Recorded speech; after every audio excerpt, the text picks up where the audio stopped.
আসসালামু আলাইকুম। CU special English ক্লাসে তোমাদের সবাইকে স্বাগতম।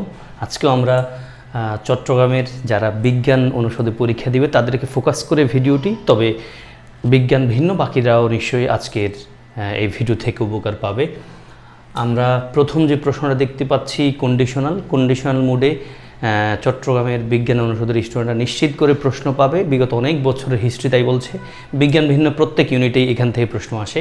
If I knew the answer, যদি আমি আনসারটা জানতাম, ইফ যুক্ত অংশটা পাস্ট টেন্সে হলে অন্য পাশে আমরা বাক্যের প্যাটার্নটা কেমন রাখি। সাবজেক্ট আছে সব জায়গায় আই, তারপরে কি লিখবা, দ্যাটস ইট। ইজি কথা না?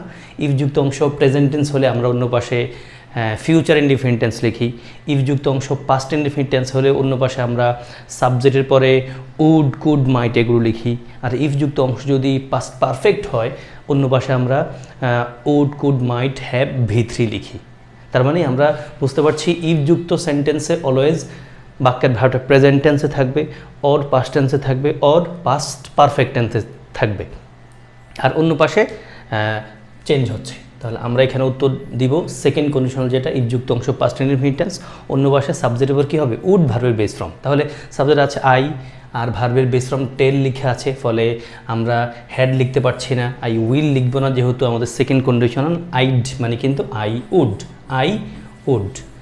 তাহলে এখানে এই টেল ভার্বটার প্রেজেন্ট ফর্ম দেখে বুঝতে পারছি এখানে আইড মানে কিন্তু I would, that's it. And then total colour blindness মানে সম্পূর্ণ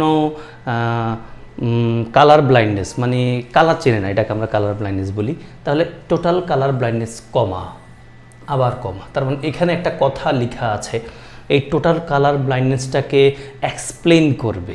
এটাকে আমরা ইংলিশে অ্যাপোজিশন বলে থাকি। কমা দিয়েও কাজ করা যেতে পারে, মডার্ন ইংলিশে হাইফেন দিয়েও কাজ করে।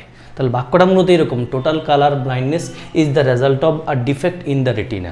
রেটিনাতে একটা ডিফেক্ট মানে ত্রুটি, রেটিনা মানে চোখের একটা পার্ট, আমরা রেটিনাকে বলি। তাহলে total colour blindness is the result of a defect in the retina. তাহলে এখানে যে কথাটা থাকবে, এখানে কিন্তু কোনো সেন্টেন্স থাকার কোনো ইস্যু নাই।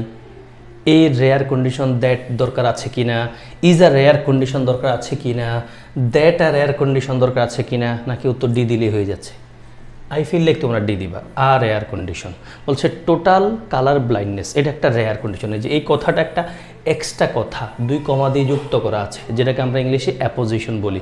সাবজেক্ট সম্পর্কে অতিরিক্ত এক্সট্রা একটা তথ্য।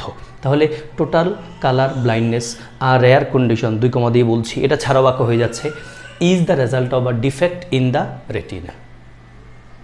দেন 3 নম্বর কোশ্চেনে বলছে of the thousands of known volcanoes. তোমাদেরকে আমি গত ক্লাসেই বলে এসেছিলাম 100,000, million, billion, sheep, swan, dozen, এদের কথা বলছিলাম না? এরা সিঙ্গুলার প্লুরালে কিন্তু সেম ফর্ম থাকে।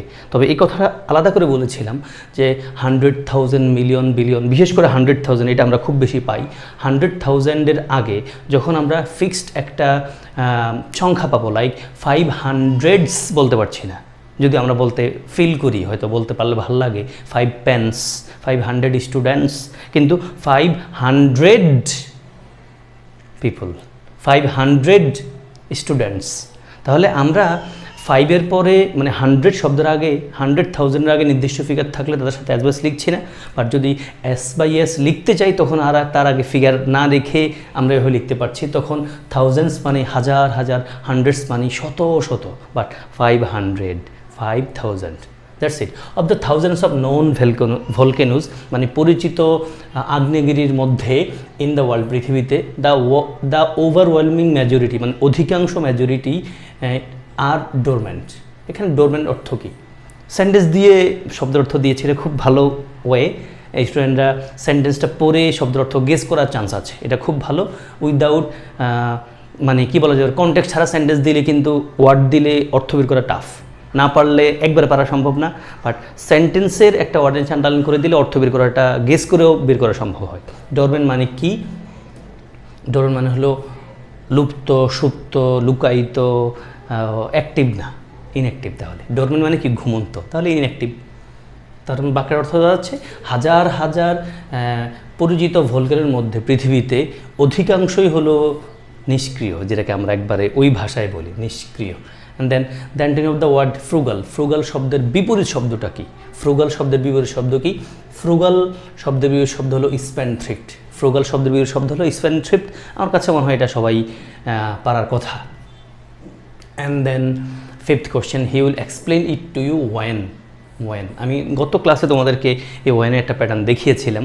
আমরা জানি ওয়েনের এক পাশে পাস্ট ইনডিফিনিট টেন্স হলে অন্য পাশে পাস্ট কন্টিনিউয়াস হয়। পরীক্ষা মোস্টলি এটাই বেশি আসে, আগেরটা, মানে ওয়েনের এক পাশে পাস্ট কন্টিনিউয়াস, অন্য পাশে পাস্ট ইনডিফিনিট বা ভাইস ভার্সা। কিন্তু এই পয়েন্টটা একটু খেয়াল রাখতে হবে, ওয়েনের এক পাশে ফিউচার ইনডিফিনিট টেন্স হলে অন্য পাশে কিন্তু প্রেজেন্ট ইনডিফিনিট টেন্স হয়। রিজনটা কি? রিজনটা হলো বাক্যের অর্থ দ্বারা এরকমই, ফিউচারে দুটা বাক্যের মানে দুই পাশের অর্থ কিন্তু ফিউচারই। He will explain it to you, সে তোমার কাছে এটা ব্যাখ্যা করবে। ওয়েন হি কামস ব্যাক, যখন সে ফিরে আসবে। দেখো, ব্যাখ্যা করবে তোমার কাছে এটা যখন সে ফিরে আসবে। দেখো বাংলায় কিন্তু ডাবল ফিউচারেই হচ্ছে, ব্যাখ্যা করবে, ফিরে আসবে। How ever in English sentence আমরা একই সেন্টেন্সে ডাবল ফিউচার লিখতে পারছি না।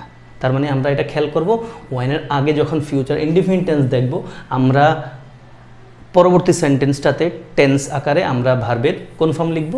প্রেজেন্ট ফর্মটা লিখব, মানে প্রেজেন্ট টেন্স লিখব, প্রেজেন্ট ইনডিফিনিট টেন্সটাই লিখব, যদি বাংলা অর্থ কিন্তু ডাবল ফিউচার। তাহলে he will explain it to you when he comes back, সে তোমার কাছে এটা ব্যাখ্যা করবে যখন সে ফিরে আসবে। ডাবল ফিউচার, বাট ইংলিশে future indefinite when plus present indefinite. Next 6 নম্বর question, my sister had lived in France for 2 years, আমার বোন ফ্রান্সে বাস করছিল 2 বছর ধরে। অ্যান্ড মাই নিস ড্যাশ দেয়ার, বলছে আমার বোন 2 বছর ধরে সেখানে বাস করছিল এবং আমার ভাগ্নি, তাই না, আমার ভাগ্নি সেখানে জন্মগ্রহণ করেছিল। জন্মগ্রহণ করার কথা বোঝাতে অলওয়েজ আমরা নিশ্চয় পেসিভ মোডে লিখি, কারণ জন্মগ্রহণ করাটা অটো হয়ে যায় না। আমরা এখানে উত্তর নিশ্চয় ওয়াজ বর্ন লিখব। যদি তোমাকে বলা হয় আমি জন্মগ্রহণ করেছিলাম 2003 সালে, 4 সালে, তুমি কি লিখবা? I was born in 2003। I was born লিখবা, কারণ কি তুমি নিজে জন্মগ্রহণ করে ফেলেছো, অটোমেটিক নিশ্চয় না, একটা প্রসেস আছে এবং সেটা আমরা পেসিভ মোডে রাখি। তাহলে মাই niece was born, my niece was born, I was born, my niece was born, you were born. Okay, তাহলে my sister had lived in France for 2 years and my niece was born there, সেখানেই সে জন্মগ্রহণ করেছিল। Let's go on a picnic, আমি তোমাদেরকে বলেছিলাম tag question চট্টগ্রামের প্রত্যেক ইউনিটের জন্য ইম্পর্টেন্ট হলেও এই ইউনিটে আমি খুব কমন দেখতে পাই যে ট্যাগ কোয়েশ্চেন থেকে প্রশ্ন আসে। ট্যাগ কোয়েশ্চেনটা খুবই ইজি, আমরা মোটামুটি 6-7 থেকে পড়া শুরু করি। Let's go on a picnic, এবং এটা খুব সহজে পারবা। লেটস থাকলে আমরা একটা জিনিস লিখে দিতাম আগের লাইফে, সেটা কিন্তু এখানেও আছে, শেল উই। লেটস থাকলে আমরা শেল উই লিখি, লেটস মানে let us. And then I don't know where, আমি তোমাদেরকে একটা সাজেশনের মূলক ভিডিওতে বলেছিলাম এই পয়েন্টটা। ক্লজের যেই পয়েন্টটা ধরে তোমাদের প্রশ্ন বেশি আসার চান্স আছে সেটা হলো এমবেডেড কোয়েশ্চেন। যদি বাকিগুলো যদি পড়ে থাকো নিশ্চয়ই সেগুলো তুমি রিভিশনে রাখবা। আই ডোন্ট নো ওয়ার, দেখো ভাই বোন, এখানে বাক্যের মাঝে ওয়ার আছে, ডেফিনেটলি এই ওয়ার্ডটা ডাব্লিউএস কোয়েশ্চেন না। ডাব্লিউএস কোয়েশ্চেনের পর অক্সিলারি বসে, বাট যেহেতু বাক্যের মাঝে বসা আছে এটা ক্লজ মার্কার।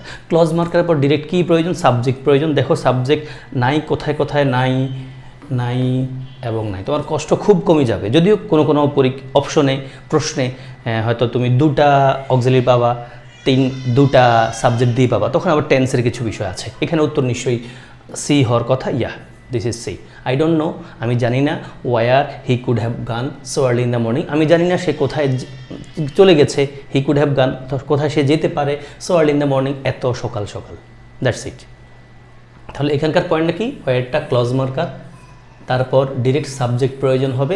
আমরা এ বি ডি কেটে দিলাম কারণ অক্সিলারি আছে, সাবজেক্ট কিন্তু নাই ক্লজ মার্কারের পরপর। 9th, it's not very cold, খুব বেশি ঠান্ডা না। কোল্ড আর কুল শব্দের একটা পার্থক্য আছে, তোমরা জেনে থাকবা।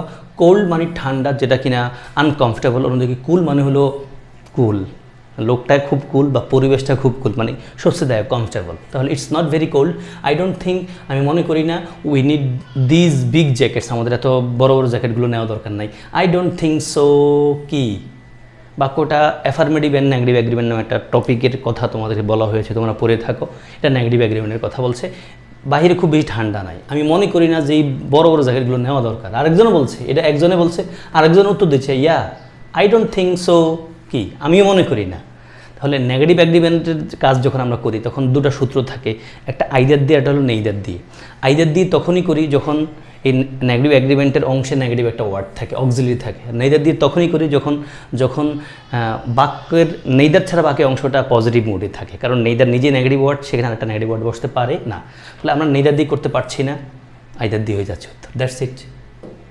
দেখো, it's not very cold, I don't think we need this big jackets, I don't think so either. বাক্যটা একটু অড লাগতে পারে, এটা একজনে বলছে, অন্য আরেকজনে বলছে, এখানে নাম, অন্য একজনের নাম, অন্য একটা প্রোনাউন থাকলে হয়তো একটু বেশি ভালো লাগতো, বাট এটা তুমি গেস করে নিতে পারো।